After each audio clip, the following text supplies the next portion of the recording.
அந்த அறிவிப்போல் அன்ப தருவாளே சின்ன அறிவிப்பும் இன்று சுடுவாளே நீயும்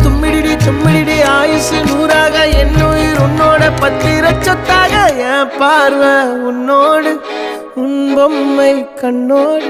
பேசாமல் விண்ணோடு நாம் மிதந்து போவோம் காதாரா அடியானாலும் நான் தாங்க மாறோடு